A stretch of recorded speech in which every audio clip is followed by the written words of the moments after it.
Madilim pa ang langit nang bumangon si Indrik mula sa manipis niyang higaan sa maliit na inuupahang kwarto sa likod ng isang lumang apartamento.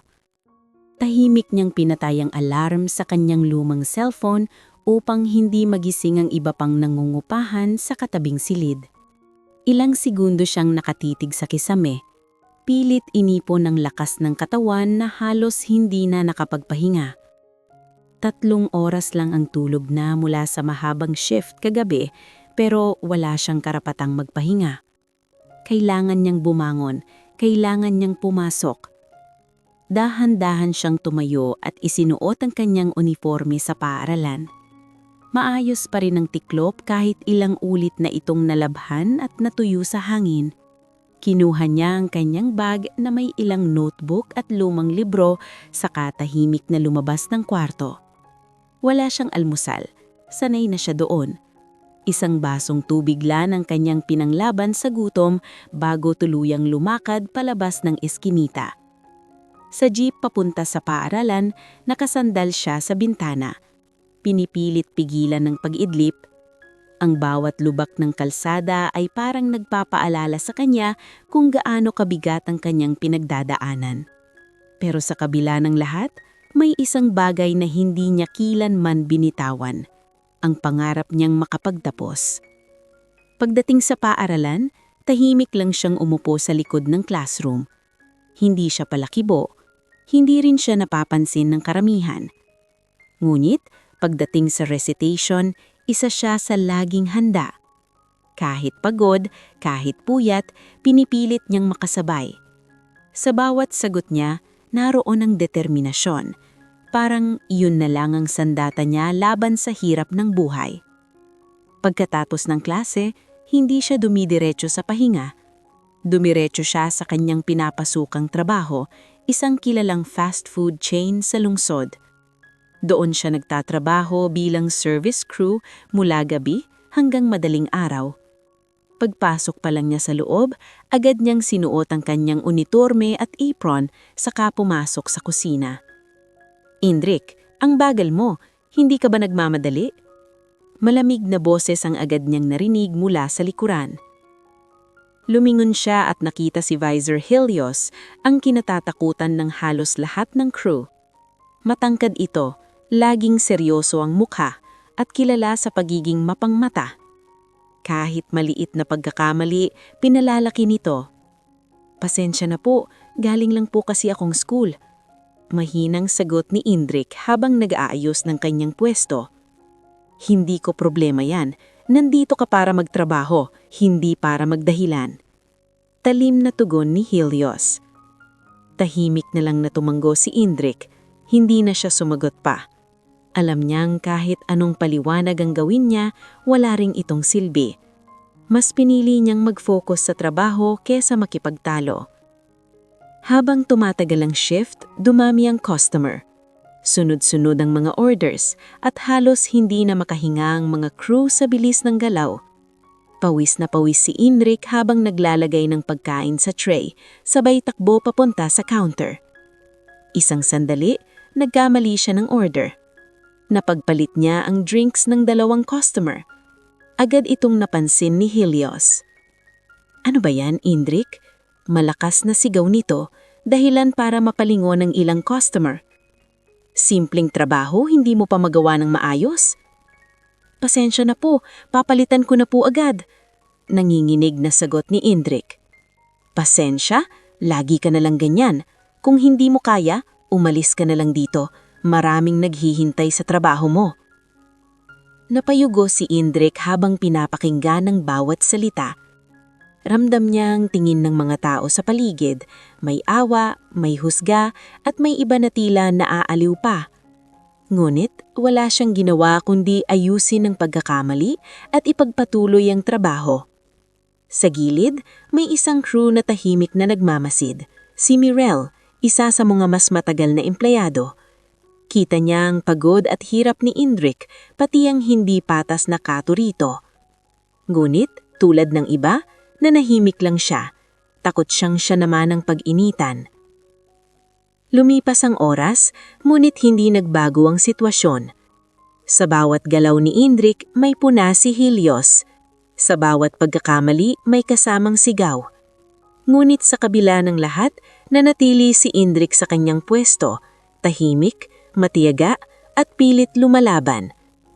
Habang patapos ang kanyang shift, sandali siyang sumandal sa pader sa likod ng kusina. Sandali lang, para makahinga. Pimikit siya, pinipilit alisin ang pagod sa kanyang katawan. Ngunit, alam niyang hindi pa tapos ang laban. Pagkatapos nito, ilang oras na lang, babalik na naman siya sa paaralan. Dahan-dahan niyang imulat ang kanyang mga mata at tumingin sa kanyang mga kamay. Magaspang, may konting paso at halatang pagod. Ngunit, sa likod ng lahat iyon, may matibay na determinasyon. Kahit gaano kahirap, hindi siya susuko.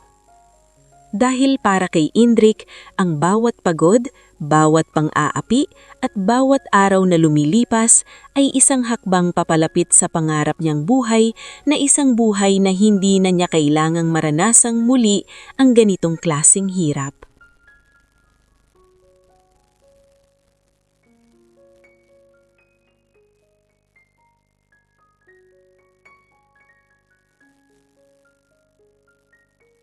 Kinabukasan, halos hindi pa tuluyang nawawala ang pagod sa katawan ni Indrik nang muli siyang sumabak sa panibagong araw. Parang paulit-ulit lang ang ikot ng kanyang buhay.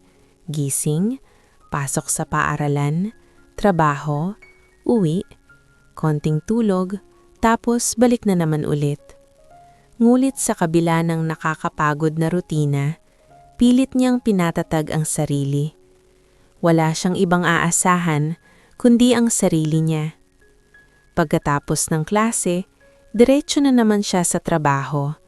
Pagpasok pa lang niya sa branch, ramdam na agad niya ang bigat ng hangin. Nandoon si Vice Helios, nakatayo sa gilid ng counter habang nakamasid sa bawat galaw ng mga crew. Parang may hinahanap itong mali. Parang may hinihintay na pagkakataon para makapanita. Indrik, ikaw na bahala sa cleaning ng dining area. Pagkatapos mo doon, ikaw na rin sa stock sa likod. Utos agad ni Helios kahit kakarating pa lang. Sir, naka-assign po kasi ako ngayon sa counter. Mahinang sagot ni Indrik. Sumagot ka pa? Gusto mo bang palitan kita agad? Malamig na putol ni Helios. Agad na natahimik si Indrik. Tumanggo na lang siya at tahimik na kinuha ang mop. Alam niyang hindi na niya kailangang ipaglaban ang sarili sa ganitong sitwasyon. Kahit mali, kahit hindi patas, kailangan niyang sumunod. Habang naglilinis siya ng mesa, naririnig niya ang tawanan ng ilang customer, ang ingay ng mga order, at ang boses ni Helios na paminsan-minsan ay sumisingit para magbigay ng utos o puna. Para bang wala siyang pahinga. Hindi pa tapos ang isang gawain, may kasunod na agad. Makalipas ang ilang oras, pawis na si Indrik. Hindi pa siya nakakapag-break kahit sandali. Nang subukan niyang uminom ng tubig, agad siyang napansin ni Helios. Break ka na naman, hindi ka pa tapos sa stocks ah. Matalim na sabi nito. Sandali lang po sana, iinom lang po. Hindi ka binabayaran para uminom ng tubig. Tapusin mo muna trabaho mo. Tahimik na ibinaba ni Indrik ang baso. Bumalik siya sa likod at sinimulang ayusin ang mga kahon ng supplies. Mabigat ang mga ito, pero pinilit niya pa ring buhatin isa-isa. Sa bawat pag-angat niya, ramdam niya ang sakit ng kanyang katawan, pero wala siyang reklamo. Sa isang sulok, nakamasid si Mirel. Hindi niya maiwasang mapailing. Ilang beses na niyang napapansin ang ginagawa ni Helios kay Indrik. Ang sobrang pag-uutos, ang hindi makataong trato, at ang tila sinasadyang pagpapahirap dito.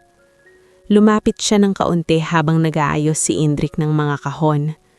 Uy, okay ka lang? Mahina niyang tanong. Saglit na lang natingin si Indrik at bahagyang ngumiti kahit halatang pagod. Okay lang, sanay niya.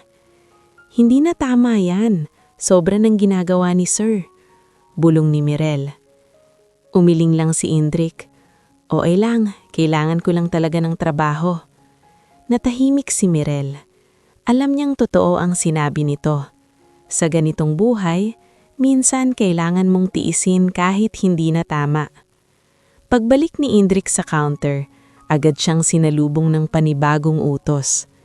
Late na ang order na to, ikaw na mag-serve, sabi ni Helios habang inaabot ang tray. Kahit halatang pagod, agad namang sumunod si Indrik. Kinuha niya ang tray at mabilis na nagtungo sa mesa ng customer. Ngunit sa pagmamadali, bahagyang natabig ang isang baso at natapon ng konting inumin sa tray. Hindi pa man siya nakakaalis, sumunod na agad si Helios. Ano na naman yan? Kahit simpleng pagdadala hindi mo magawa ng maayos? Malakas nitong sigaw. Napatingin ang mga tao sa paligid. Ramdam na naman ni Indrik ang mga mata na nakatutok sa kanya. Pasensya na po, lilinisin ko na po agad. Hindi sapat ang pasensya. Alam mo ba kung gaano kahalaga ang serbisyo dito? Kung hindi mo kaya, wag ka na lang magtrabaho. Hindi na sumagot si Indrik. Tahimik niya ibinalig ang natapong inumin at inayos ang tray bago ito muling iharap sa customer. Nanginginig ang kamay niya, pero pinilit niyang maging maayos. Sa gilid, napapailing ang ibang crew. May ilan na gusto nang magsalita, pero agad din silang tumatahimik.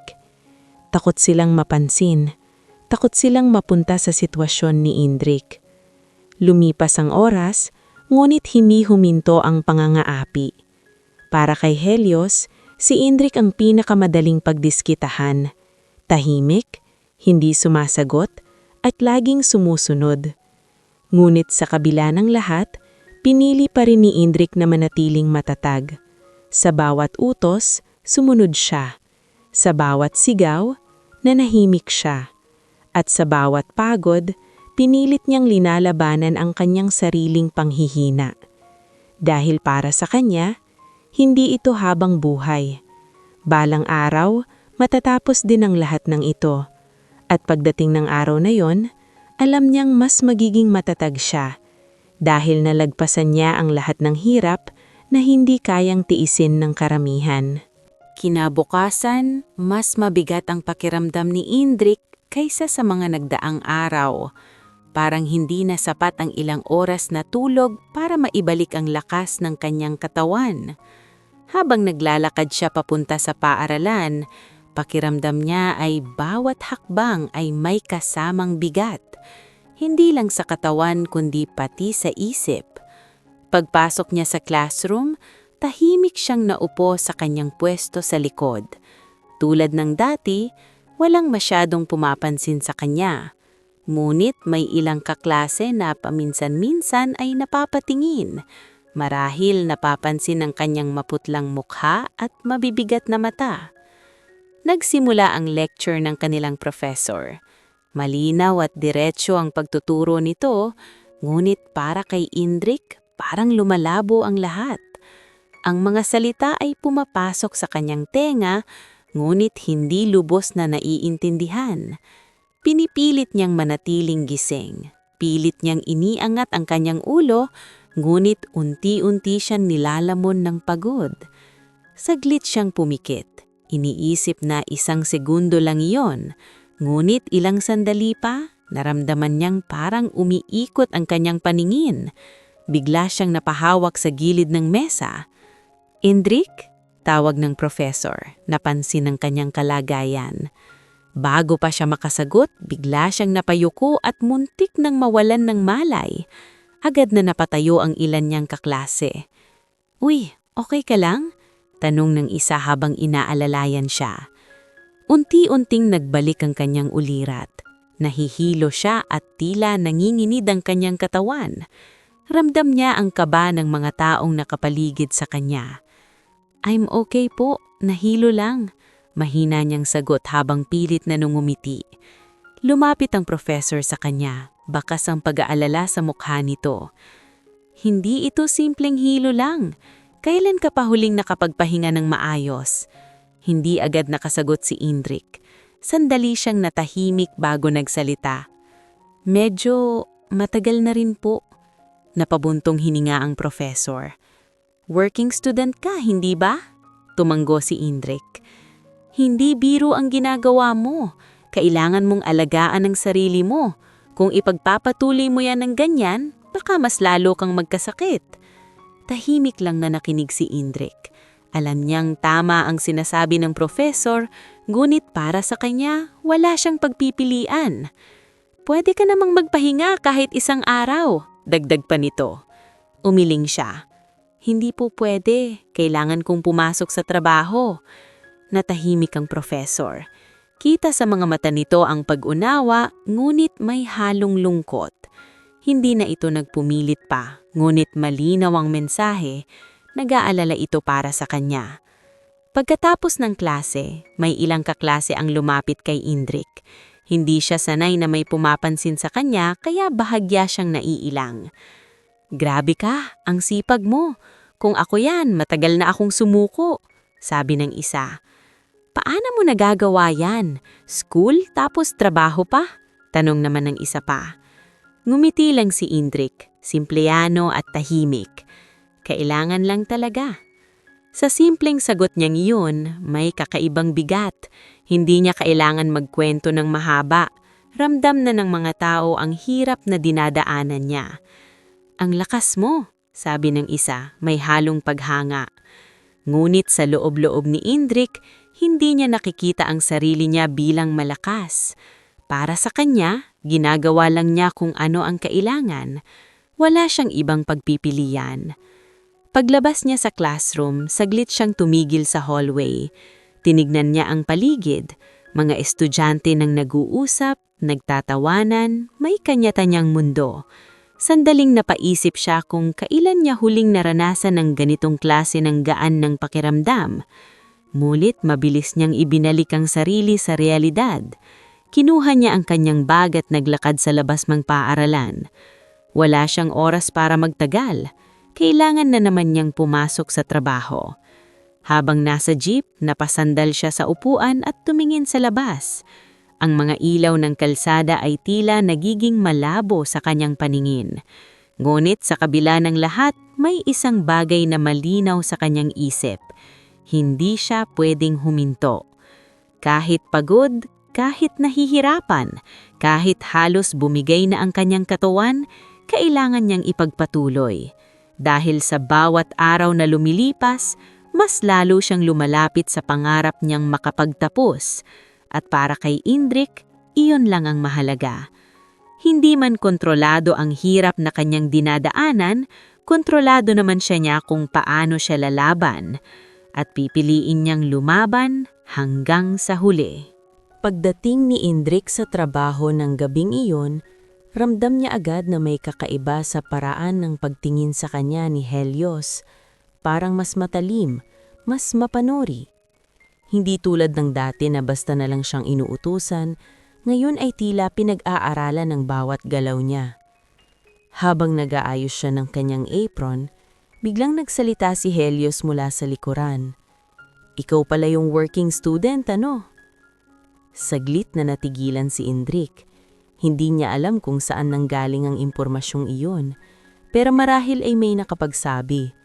Dahan-dahan siyang tumanggo. Opo. Ngumiti si Helios pero walang kabaitang makikita sa mukha nito. Kaya pala lagi kang lutang. Akala mo ba madadala mo dito yung pagiging estudyante mo? Ibang mundo to. Tahimik lang si Indrik. Sanay na siyang makinig ng ganitong salita. Pero iba ang bigat kapag direkta itong binibitawan sa harap niya. Alam mo, karamihan sa mga katulad mo, hanggang pangarap lang yung pag-aaral. Sa huli, dito ka rin babagsak. Crew habang buhay. Dagdag pa ni Helios, walang pag-aalinlangan. Hindi sumagot si Indrik. Sa halip, tumanggo lang siya at nagpatuloy sa paghahanda. Ngunit sa loob niya, may kirot na hindi niya maipaliwanag. Hindi dahil naniwala siya sa sinabi nito, kundi dahil ramdam niyang minamaliit ang bawat paghihirap na kanyang dinadala. Hindi pa man nagsisimula ang rush hour, inutusan na agad siya ni Helios na pumuwesto sa counter. Ngunit sa kabila nito, binigyan din siya ng iba pang gawain. Pagkatapos mong mag-take ng order, ikaw din sa kitchen ha? At huwag kang magkakamali, marami tayong customer ngayon. Sabi nito na tila nananadya. Tumanggo si Indrik. Alam niyang halos imposible ang pinapagawa sa kanya. 2 trabaho ng sabay, pero wala siyang karapatang tumanggi. Dumagsa ang mga tao at nagsimula ang ingay ng mga order. 1 burger meal, take out. 2 chicken, dine in. Sunod-sunod ang sigaw, sunod-sunod ang galaw. Sa gitna nito, pilit na pinagsasabay ni Indrik ang pagkuha ng order at pag-asikaso sa kitchen. Sa pagmamadali, may isang customer ang nagreklamo. Mali ang order na natanggap nito. "Excuse me, hindi ito yung in-order ko," malakas na sabi ng customer. Agad na lumapit si Indrik. "Pasensya na po, papalitan ko na po agad." Bago pa siya makapagpatuloy, sumingit si Helios. "Ano na naman to, Indrik? Ilang beses na kitang sinabihan." Malakas nitong sigaw, sapat para mapalingon ang buong linya ng customer. "Sir, ako po." "Huwag ka nang magpaliwanag, nakakahiya ka. Hindi mo kayang gawin ng simpleng trabaho tapos pinagsasabay mo pa yung school mo. Ano bang akala mo sa sarili mo?" Nanahimik si Indrik. Ramdam niya ang pag-init ng kanyang mukha habang nakatingin ng mga tao sa kanya. Ang ilan ay nagbubulungan, ang iba ay nakakunot ang noo, at may ilan ding halatang naaawa. "Kung hindi mo kayang pagsabayin yan, tumigil ka na lang sa pag-aaral mo." Dagdag pa ni Helios, walang pagkukundangan. Parang may kumurot sa puso ni Indrik sa mga salitang iyon. Ngunit hindi siya sumalita. Hindi siya lumaban. Tahimik lang niyang kinuha ang maling order at mabilis na inayos ang kapalit. Habang ginagawa niya iyon, nanginginig ang kanyang kamay. Hindi dahil sa takot, kundi dahil sa pagod at sa bigat ng sitwasyon. Ngulit pinilit niyang maging maayos, pinilit niyang tapusin ang gawain. Sa gilid, nakatayo lang si Mirel, tahimik na pinapanood ang lahat. Kita niya ang panginginig ng kamay ni Indrik, ang pilit niyang pagpipigil sa sarili, at ang walang awang pananalita ni Helios. Nakapagat siya ng labi. Sa loob-loob niya, gusto na niyang magsalita. Gusto na niyang ipagtanggol si Indrik, pero natatakot siya. Alam niyang kapag ginawa niya yun, siya naman ang susunod na pag-iinitan. Lumipas ang ilang oras, ngunit hindi nagbago ang sitwasyon. Patuloy si Helios sa paninigaw, patuloy sa pagpunta, at tila lalo pang sinasadya ang bawat kilos. Isang sandali, habang nag-aayos si Indrik ng tray, muling sumalita si Helios sa harap ng maraming customer. "Alam nyo, itong batang to akala mo kung sino. Working student daw pero hindi naman marunong magtrabaho ng maayos." Sabi nito na tila ipinagmamalaki pa ang panlalait. Napayuko si Indrik. Wala siyang lakas para tumingin sa paligid. Ayaw niyang makita ang reaksyon ng mga tao. Ayaw niyang marinig ang mga bulong. Sa loob niya, ramdam niya ang sakit. Hindi lang sa katawan, kundi sa dignidad niya bilang tao. Ngunit sa kabila ng lahat, pinili pa rin niyang manahimik. Dahil para sa kanya, mas mahalaga ang pangarap kesa sa pride. At kahit gaano siya ipahiya, kahit gaano siyang maliitin, pipiliin niya pa ring magpatuloy. Habang abala ang lahat sa kani-kanilang ginagawa, tahimik lang na nagmasdan si Mirel sa mula sa gilid. Sa unang pagkakataon, hindi na lang siyang basta nakatingin, may kung anong nagbago sa loob niya. At doon nagsimulang mabasag ang kanyang pananahimik. Hindi pa man tuluyang humuhupa ang tensyon sa loob ng branch, dumating ang isang lalaking agad napansin ng ilan sa mga crew. Hindi siya maingay, hindi rin siya mukhang mayabang, pero may kakaibang dating ang kanyang presensya. Maayos ang kanyang pananamit, simple pero halatang mamahalin. Tahimik siyang pumasok at pumila, tila isang ordinaryong customer lamang. Sa kabilang banda, abala pa rin si Indrik sa pag-aasikaso ng mga order. Halos hindi na siya makatingin ng maayos sa sobrang pagod. Nanginginig pa rin ang kanyang kamay mula sa mga naunang pangyayari, ngunit pinipilit niyang maging maayos ang bawat kilos. Napansin ni Helios ang bagong dating na customer. Agad itong lumapit kay Yindrik at may bahid ng panunubok ang boses. "Ikaw ang mag-serve diyan," sabi nito habang tinuturo ang lalaking bagong dating. "Siguraduhin mong wala kang sablay, mukhang importante yan." Bahagyang tumanggo si Yindrik kahit lamdam niyang mabigat na ang kanyang katawan. Kinuha niya ang order at maayos itong inihanda. Pinilit niyang maging maingat sa bawat galaw, mula sa paglalagay ng pagkain sa tray hanggang sa pag-aayos ng inumin. Habang papalapit siya sa mesa ng customer, napansin niya ang tahimik na titig nito. Hindi ito mukhang galit, hindi rin mainipin, parang may kung anong binabasa sa kanyang mukha. "Sir, order niyo po," mahinang sabi ni Yindrik habang inilalapag ang tray. Bahagyang nangumit ang lalaki. "Salamat." Simple lang ang palitan, ngulit may kakaibang pakiramdam si Yindrik. Hindi niya ito maipaliwanag, pero parang iba ang aura ng taong iyon. Pagkatalikod niya, agad siyang tinawag ni Helios. "Yindrik!" Malakas na sigaw nito, dahilan para mapalingon muli ang ilang customer. Lumapit siya agad. "Sir, ano yan? Tingnan mo nga yung tray na dinala mo, may tapon," sabi ni Helios habang itinuturo ang bahagyang natapong sauce sa gilid. "Pasensya na po, lilinisin ko po agad." Hindi pa siya natatapos, agad siyang pinutol ni Helios. "Hindi sapat ang pasensya, nakakahiya ka sa harap ng customer." Mas lalo nitong lilakasan ang boses, tila sinasadya na mapansing ng lahat. "Ganito ba ang gusto mong ipakita? Ganyan ka ba sa school mo? Walang kwenta." Napatigil si Yindrik. Ramdam niya ang bawat mata na nakatingin sa kanya.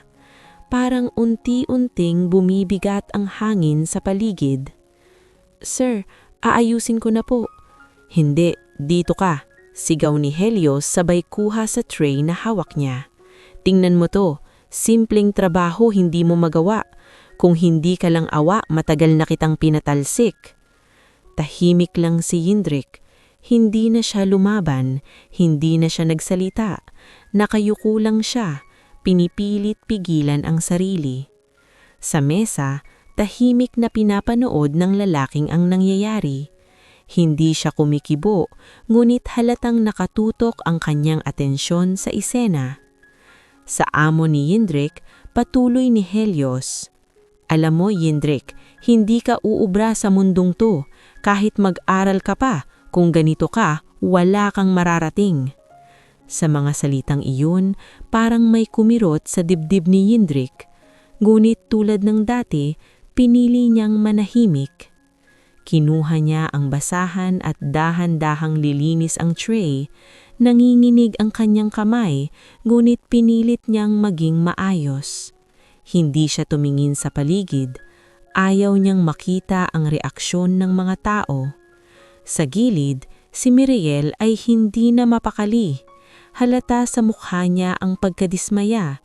Sa bawat salitang binibitawan ni Helios, mas lalo siyang napapaisip kung tama bang manahimik pa. Samantala, ang lalaking customer ay nananatiling tahimik, ngunit ang kanyang mga mata ay hindi umaalis kay Yindrik. Parang sinusuri nito ang bawat galaw, bawat reaksyon at bawat salitang natatanggap ng binata. Pagkatapos ng esena, bumalik si Yindrik sa kanyang pwesto. Tahimik, parang walang nangyari. Ngulit sa loob niya, ramdam niya ang bigat ng lahat. Hindi nagtagal, muli siyang inutusan ni Helios. "Ikaw ulit ang mag-serve dyan, huwag ka nang magkakamali." Tumanggo si Yindrik at muling lumapit sa mesa ng parehong customer. Tahimik niyang naayos ang tray at inilapag ang kulang na item. "Sir, Pasensya na po kanina. Mahinang sabi niya. Ngulit bago pa makasagot ang lalaki, biglang narinig ang boses ni Helios mula sa likuran. Hindi ka patakos? Ano ba yan? Ang bagal mo talaga. Muling napalingon ang lahat. Sa pagkakataong ito, bahagyang nag-angat ang tingin ang lalaki. Hindi na ito simpleng pagmamashad, may kakaiba ng lalim ang titig nito. At doon, sa tahimik na sandaling iyon, nagsimulang magbago ang direksyon ng lahat. Dahil sa unang pagkakataon, may isang taong hindi na lang basta manonood. Tahimik ang buong branch matapos ang panibagong sigaw ni Helios. Parang huminto ang oras sa loob ng ilang segundo. Lahat ay nakatingin.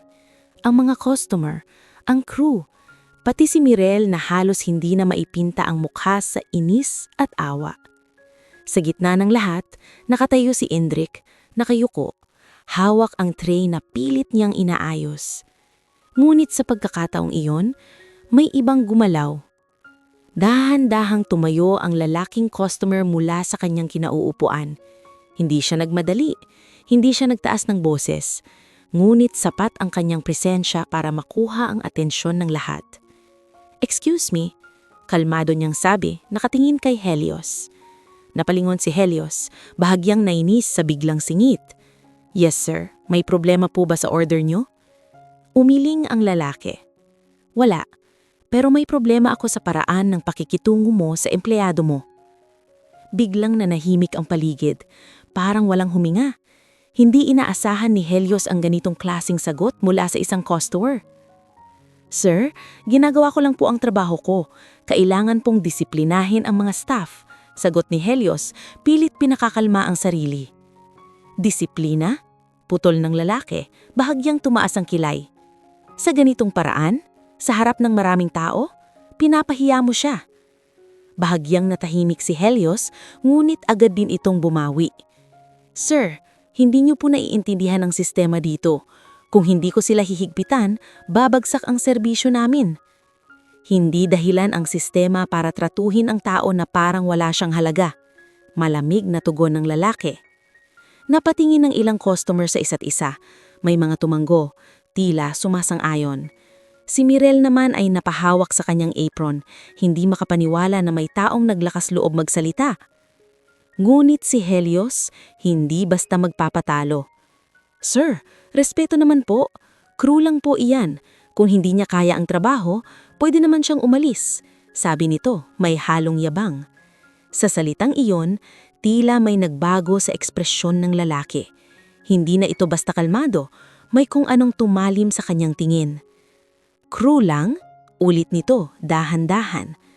Tahimik ang lahat. Si Indrik naman ay nananatiling nakayuko, hindi pa rin nagsasalita. "Alam mo ba kung sino ang taong yan?" Tanong ng lalaki, diretso ang tingin kay Helios. Bahagyang napatawa si Helios. "Sir, kilala ko siya. Isa siyang empleyado na kailangan pang matuto." Hindi agad sumugot ang lalaki. Sa halip, dahan-dahan siyang lumapit kay Indrik. Huminto siya sa harap nito at tinignan ng binata. "Indrik."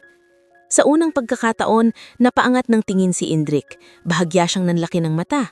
Parang may kung anong pamilyar sa boses na iyon, pero hindi niya agad maipaliwanag. "Okay ka lang?" Tanong ng lalaki, mas malumana nga ang tono. Hindi agad nakasagot si Indrik. Saglit siyang napatitig, tila nag-iisip. "Opo, sir." Dahan-dahang tumanggo ang lalaki, saka muling humarap kay Helios. "Ngayon, pakinggan mo ko ng mabuti." Seryoso nitong sabi. "Hindi mo pwedeng maliitin ang taong hindi mo lubos na kilala." Napairap si Helios. "Sir, kung may reklamo po kayo, pwede niyo pong idaan sa management." "Hindi na kailangan." Putol ng lalaki. Ilang segundo siyang tumahimik bago tuluyang nagsalita. "Ako ang isa sa may-ari ng kumpanyang ito." Parang bumagsak ang lahat sa katahimikan. Walang kumibo, walang gumalaw. Nanigas si Helios sa kinatatayuan niya.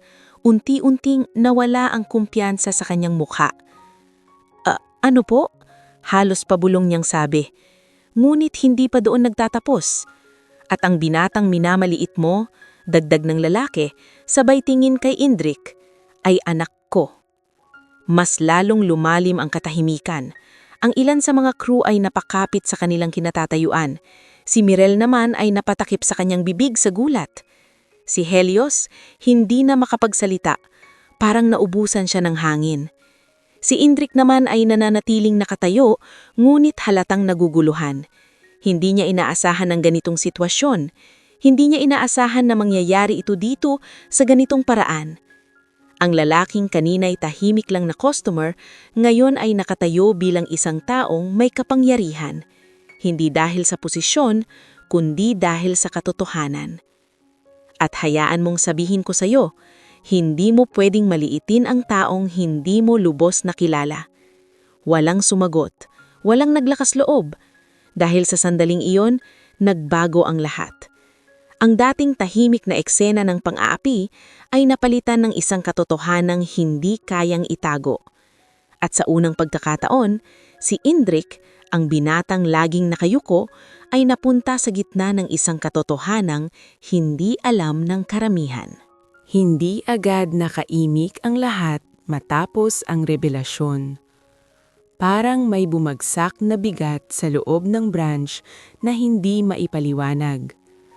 Ang mga customer ay nagkatinginan, ang ibang crew ay napaatras, at si Helios ay tila nawala sa sarili habang nakatitig sa lalaking nasa harapan niya. Unti-unting umatras si Helios, parang sinusubukang buuin ang mga peraso ng nangyari. "Sir, hindi ko po alam. Hindi ko po alam na..." Nanginginig niyang sabi. Ngunit hindi na siya pinatapos ng lalaki. "At kung alam mo?" Kalmado ngunit matalim ang sagot nito. "Magbabago ba ang trato mo?"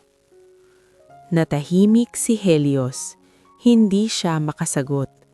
Sa unang pagkakataon, wala siyang maibigay na dahilan. Sa gilid, si Mirel ay tahimik na nakatingin kay Indrik. Hindi pa rin siya makapaniwala. Ang binatang lagi nilang nakikitang pagod, tahimik at inaapi, anak pala ng isang CEO. Ngunit sa halip na magbago ang tingin niya, mas lalo siyang humanga. Samantala, si Indrik ay nananatiling tahimik. Bahagya siyang napapikit, tila nahihirapan tanggapin ang sitwasyon. Hindi niya gustong umabot sa ganito. Hindi niya gustong mabunyag ang katotohanan sa ganitong paraan. "Dad!" Mahina niyang tawag, halos hindi marinig. Napatingin ang lalaki sa kanya. Ang seryosong mukha nito ay bahagyang lumambot. "Hindi ko na kayang manood lang, Indrik." Saglit na natahimik si Indrik. Ramdam niya ang pag-aalala sa boses nito, ngunit may halong bigat. "Kaya ko po," mahina niyang sagot. Ngunit bago pa sila makapag-usap pa, muling nagsalita si Helios. "Sir, pasensya na po. Hindi ko po talaga alam. Kung alam ko lang po, hindi ko po siya..." Naputol ang kanyang salita habang sinusubukang magpaliwanag. Ngunit malinaw sa mukha ng lalaki na hindi sapat ang mga salitang iyon. Hindi mo kailangang malaman kung sino siya para tratuhin siya ng maayos. Malamig nitong tugon. Yon ang problema. Parang napako si Helios sa kinatatayuan niya. Lahat ng kumpiyansa na dati niyang dala ay unti-unting nawala. "Sir, bibigyan niyo pa po ako ng chance. Aayusin ko po. Magbabago po ako." Pilit niyang sabi, halos nagmamakawa. Ngunit wala siyang nakuhang sagot. Sa halip, lumingon ang lalaki sa paligid. Tinitignan niya ang ibang crew. Nagkatinginan ang mga empleyado. May kaba, may alinlangan. Ngunit sa pagkakataong iyon, parang may nabasag na takot. Dahan-dahang lumapit si Mirel. Halata ang kaba niya sa mukha. Ngunit pinilit niyang magsalita. Sir, totoo po, hindi lang po si Indrik. Madalas po talaga kaming sigawan, lalo na po kapag may mali. Mahina niyang sabi. Napatingin si Helios sa kanya. Bakas ang gulat at galit. Mirel! Ngunit hindi na siya pinansin ng babae. Sa unang pagkakataon, pinili niyang magsalita. May mga pagkakataon din po na kahit hindi namin kasalanan, kami po ang napagagalitan. Dagdag pa niya. Sunod-sunod na ang mga sumunod. Isa pang crew ang nagsalita. Sir, minsan po, hindi na po makatarungan. Natatakot lang po kaming magsabi. Unti-unting lumabas ang mga kwento, mga reklamo na matagal nang kinikimkim, mga pangyayaring hindi na nilang kayang tiisin. Si Helios ay unti-unting napaatras, tila hindi makapaniwala sa naririnig. Ang dating kontrolado niyang mundo ay parang biglang gumuho sa harap niya. Samantala, si Indrik ay tahimik lang na nakatayo. Pinapakinggan niya ang lahat, ngunit hindi siya nagsasalita. Hindi siya galit, hindi siya naghihinggal. Tahimik lang siyang nakamasid. Indrik, muli siyang tinawag ng kanyang ama. Dahan-dahang lumingon siya. Pasensya na kung hinayaan kitang maranasan to, sabi nito. Mas malumanay na ang boses. Umiling siya. Kailangan ko po ito, sagot niya. Simple ngunit puno ng kahulugan. Napatingin ang kanyang ama sa kanya. Tila mas lalo siyang naunawaan. Sa kabilang banda, si Helios ay halos hindi na makatingin ng direkta. Sir, kahit ano pong parusa, tatanggapin ko po, pero sana bigyan niyo po ako ng chance. Ngunit sa puntong iyon, malinaw na hindi na ito basta simpleng usapan na lang. Ang nangyari ay hindi lang isang pagkakamali. Isa itong sistema ng pang-aapi na matagal nang umiiral. At ngayon, unti-unti nang nabubunyag. Sa gitna ng katahimikan, malinaw na ang lahat.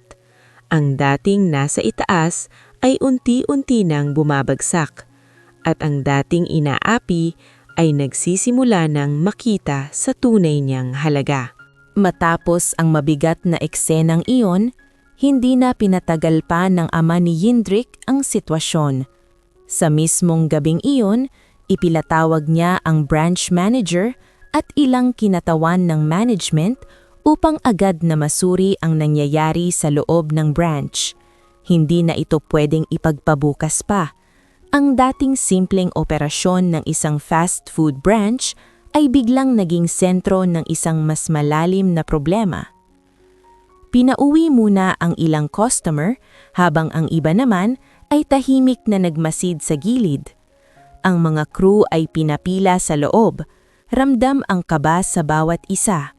Hindi nila alam kung ano ang susunod na mangyayari pero malinaw na hindi na ito basta-basta lilipas.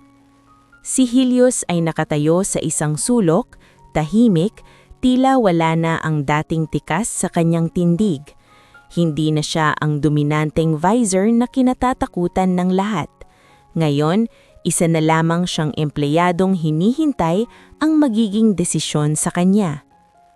Dumating ang branch manager, halatang nagulat sa sitwasyon. Pagpasok pa lang nito, agad siyang lumapit sa ama ni Indrik at magalang na bumati. Ngunit hindi na pinatagal pa ang formalidad. Gusto kong malaman kung anong klaseng pamamalakad ang meron kayo dito, diretsyong sabi ng ama ni Indrik, walang paligoy-ligoy. Hindi agad nakasagot ang manager. Napatingin ito sa paligid, sa mga empleyado at sa visor na tila walang masabi. Sir, baka po may misunderstanding lang, pilit nitong sabi. Hindi ito misunderstanding, putol agad ng ama ni Indrik. Nakita ko mismo. Tahimik ang lahat, walang nagtangkang magsalita. Simulan natin sa kanila, dagdag pa nito, sabay tingin sa mga empleyado. Nagkatinginan ang mga empleyado. Ramdam ang kaba sa bawat isa. Hindi nila alam kung ano ang susunod na mangyayari, pero malinaw na hindi na ito basta-basta lilipas. Si Mirel ay isa sa pinakaunang naglakas loob. Buong tapang niyang ikinuwento ang mga nasaksihan niya, lalo na ang paulit-ulit na pang-aapi kay Jindrik. Sir, madalas po talaga siyang pag-initan kahit hindi naman po siya ang may kasalanan, sabi niya, halatang emosyonal. Sunod-sunod na ang iba, parang nabuksan ang matagal nang tinatagong pinto. Ang mga boses na dati ay tahimik, ngayon ay nagsasalita na.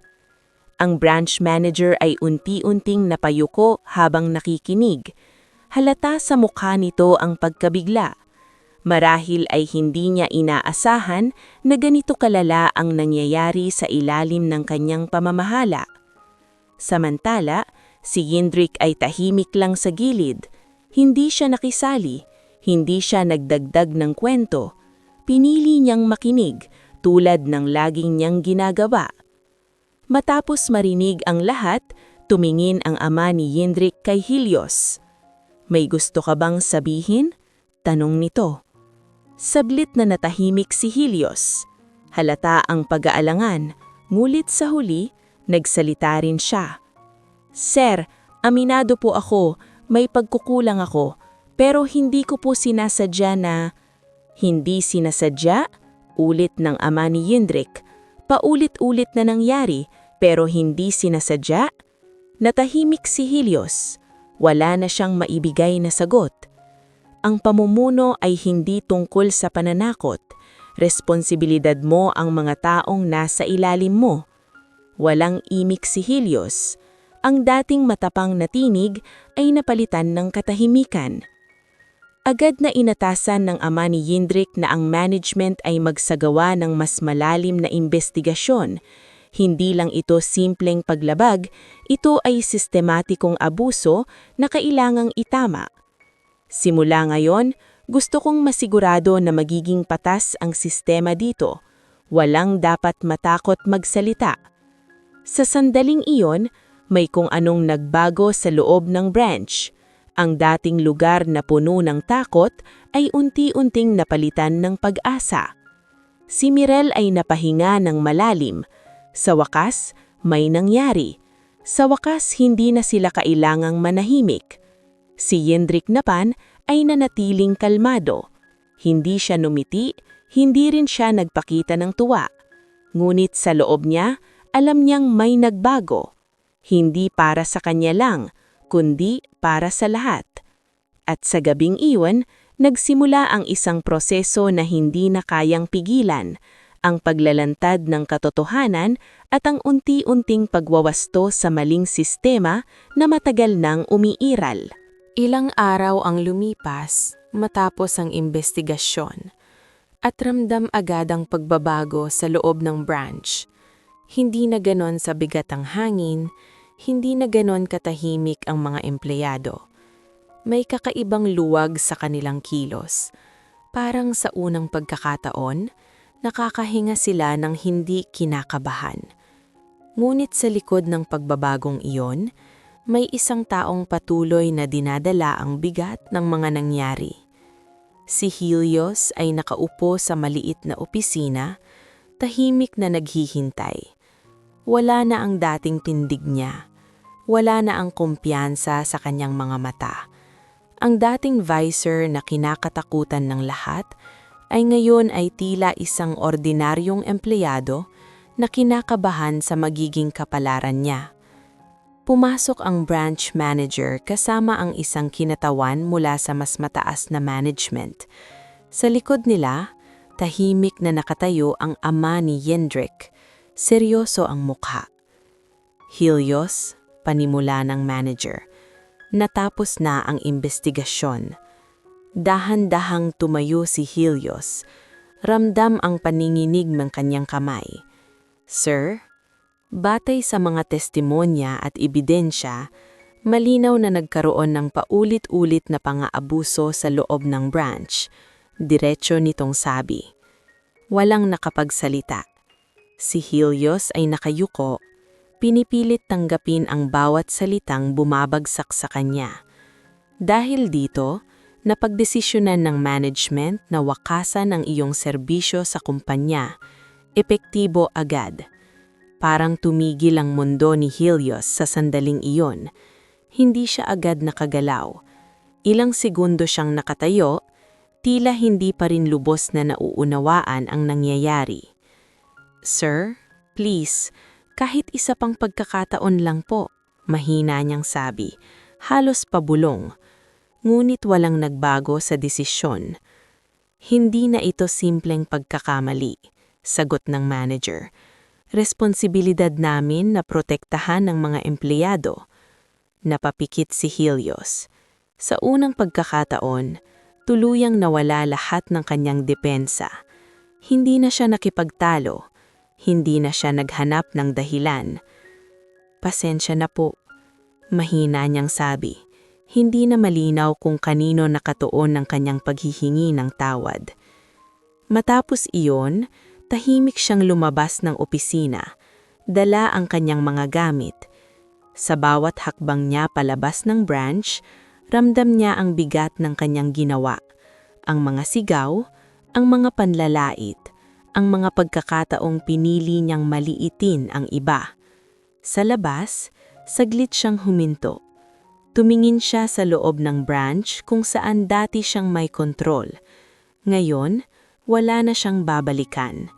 Samantala, sa loob, tahimik ang mga crew. Hindi sila nagdiwang, walang ingay. Ngunit sa kanilang mga mata, makikita ang ginhawa. Si Mirel ay napabuntong hininga. "Sa wakas," mahina niyang sabi. Ang iba naman ay nagkatinginan, tila hindi pa rin makapaniwala na natapos na ang matagal nilang kinakatakutan. Sa gitna ng lahat, si Yindrik ay nanatiling tahimik. Nakatingin lang siya sa pintuan kung saan lumabas si Helios. Walang galit sa kanyang mukha, wala ring tuwa. Lumapit ang kanyang ama sa kanya. "Anak," dahan-dahang siyang lumingon. "Hindi mo kailangang patawarin siya kung hindi mo pa kaya," sabi nito. Sandaling matahimik si Yindrik bago sumagot. "Hindi naman po ako galit." Bahagyang nagulat ang kanyang ama. "Hindi?" Umiling siya. Siguro mas nangibabaw lang po sa kanya yung maling paraan ng pamumuno, pero hindi ibig sabihin tama na yon. Napatingin ng kanyang ama sa kanya.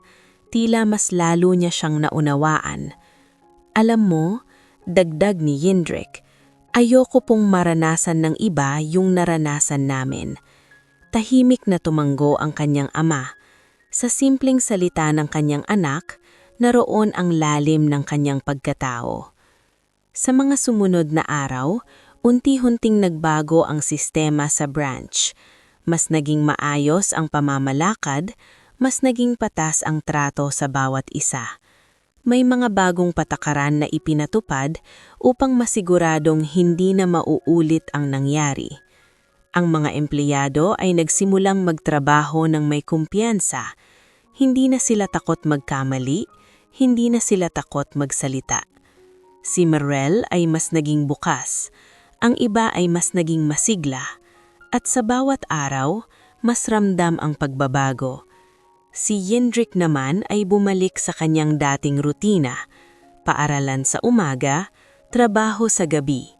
Ngunit may isang bagay na nagbago. Hindi na siya nag-iisa.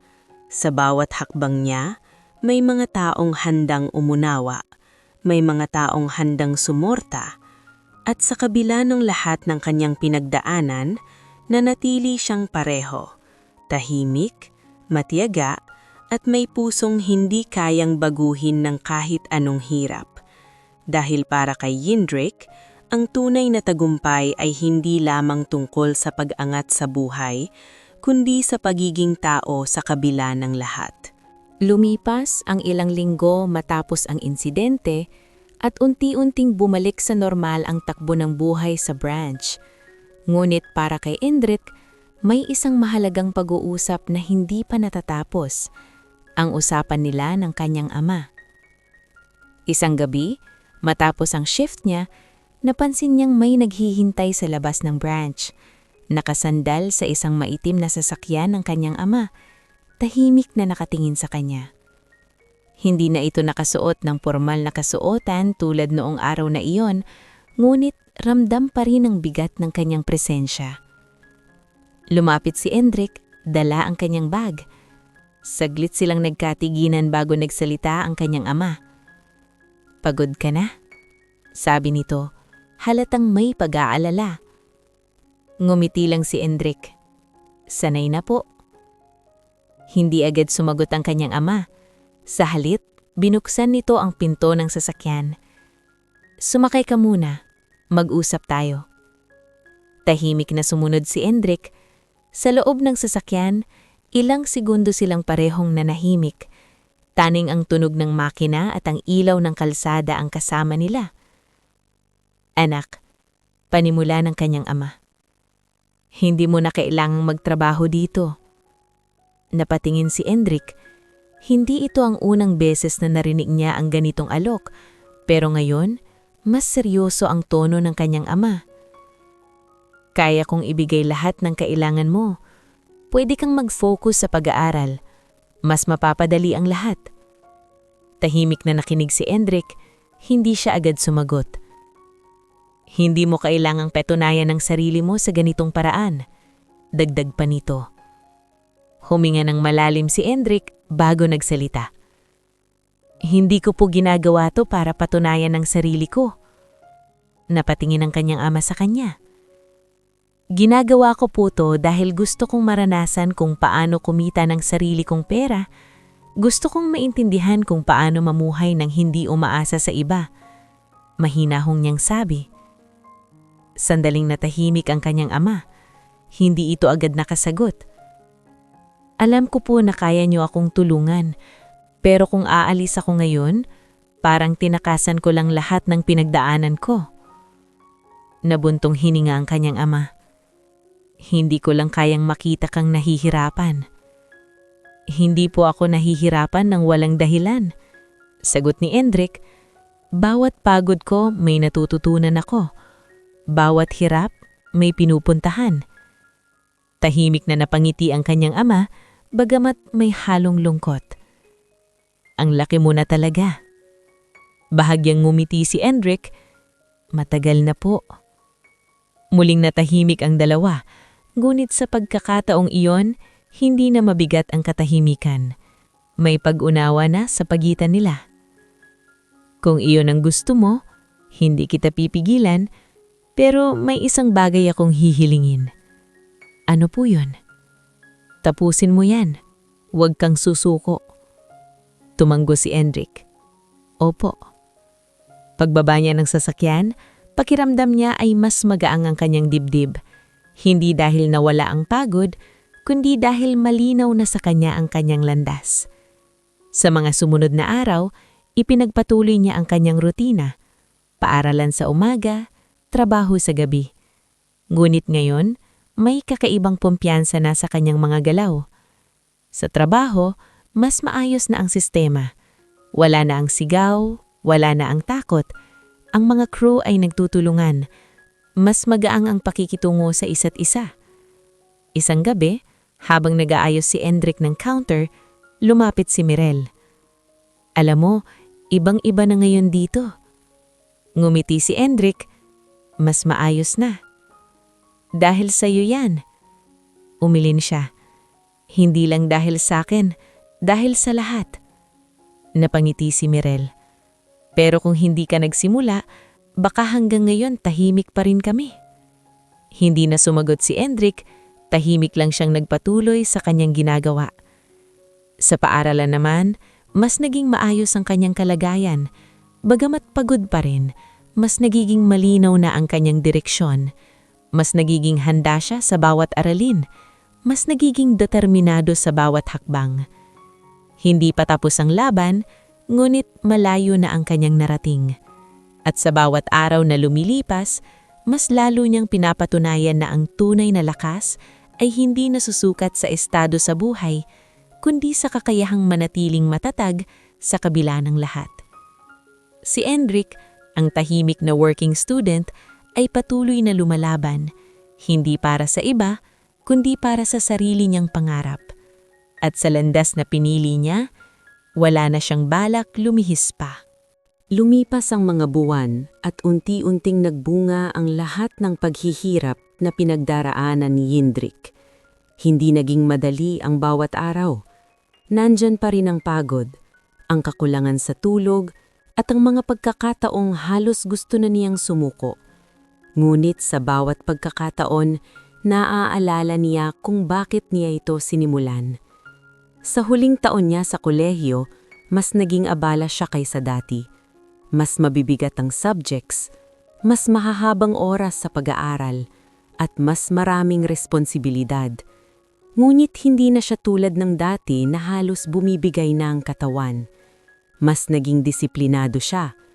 Mas natutunan niyang balansehin ang oras niya sa trabaho at pag-aaral. Sa fast food branch, kilala na siya bilang isa sa mga pinakamaasahang empleyado. Hindi dahil sa kung sino siya, kundi dahil sa kung paano siya magtrabaho. Tahimik, maayos, at laging handang tumulong. Isang gabi, habang nag-aayos siya ng kanyang mga gamit matapos ang shift, lumapit siya ng bagong visor. "Jindrik, balita ko malapit ka ng graduate," sabi nito. Tumanggo siya. "Opo." "Sigurado akong marami kang mararating," dagdag pa nito. Ngumiti lang si Jindrik. "Salamat po." Paglabas niya ng branch, saglit siyang tumingin sa paligid. Naalala niya ang unang araw niya roon, ang kaba, ang pagod, at ang mga pangyayaring humubog sa kanya. Hindi niyang namamalayang malayo na pala ang kanyang narating. Dumating ang araw ng kanyang pagtatapos. Nakasuot siya ng toga, hawak ang diploma na matagal niyang pinangarap.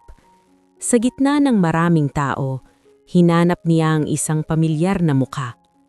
Nandoon ang kanyang ama, nakaupo sa harap, tahimik na nakangiti habang pinapanood niya siya. Nang tawagin ang pangalan niya, dahan-dahan siyang umakyat sa entablado. Sa bawat hakbang, parang bumabalik sa kanya ang lahat. Ang mga gabing puyat, ang mga araw na gutom siya, ang mga panahong pinahiya siya, at ang mga sandaling pinili niyang magpatuloy. Tinanggap niya ang kanyang diploma ng may ngiti. Hindi ito simpleng papel lamang. Ito ang simbolo ng lahat ng kanyang pinagdaraanan. Pagkatapos ng seremonya, lumapit ang kanyang ama. "I'm proud of you," sabi nito, may halong emosyon. "Salamat po," sagot ni Jindrik. "Handa ka na ba sa susunod mong hakbang?" tanong ng kanyang ama. Sandali siyang natahimik bago sumagot. "Opo." Hindi nagtagal, pumasok si Jindrik sa kumpanya ng kanyang ama, ngumit hindi bilang anak ng CEO. Hindi siya dumaan sa shortcut. Nagsimula siya bilang isang ordinaryong empleyado. Parehong proseso, parehong standards. Sa unang araw niya, tahimik lang siyang pumasok sa opisina. Walang spesyal na pagtanggap, walang anunsyo. Tulad ng dati, pinili niyang magsimula sa ibaba.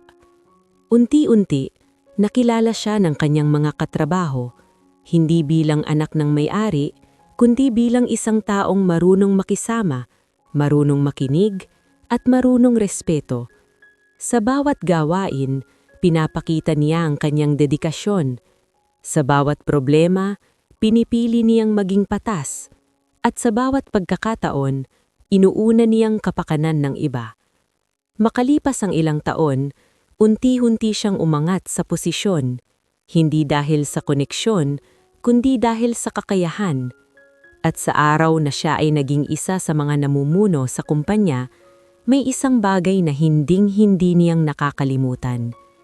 Isang umaga, habang nag-iikot siya sa isa sa mga branch, napansin niya isang crew na tila kinakabahan habang naglilinis. Lumapit siya rito. "Okay ka lang ba?" tanong niya. Nagulat ang crew. "Opo, sir." Ngumiti si Jindrik. "Kung may kailangan ka, sabihin mo lang. Nandito kami para tumulong, hindi para manakot. Sa simpleng salitang iyon, may kung anong gumaan sa pakiramdam ng empleyado. Habang naglalakad si Indrik, napangiti siya ng bahagya. Naalala niyang sarili niyang noon, ang tahimik na working student na walang ibang ginawa kundi magtiis. Ngunit ngayon, iba na. Hindi na siyang taong nakayuko sa sulok. Isa na siyang leader na marunong tumingin pabalik sa pinanggalingan. At sa bawat desisyon na ginagawa niya, dala-dala niya ang isang aral na hinding-hindi niyang makakalimutan, na ang tunay na halaga ng isang tao ay hindi nasusukat sa estado sa buhay, kundi sa paraan niyang pakikitungo sa kapwa. Sa dulo, hindi lang niya naabot ang kanyang pangarap, naging inspirasyon pa siya sa iba na lumaban, magtiis, at maniwala na balang araw, aangat din sila, hindi dahil sa kung sino ang kanilang kilala, kundi dahil sa kung sino sila bilang tao.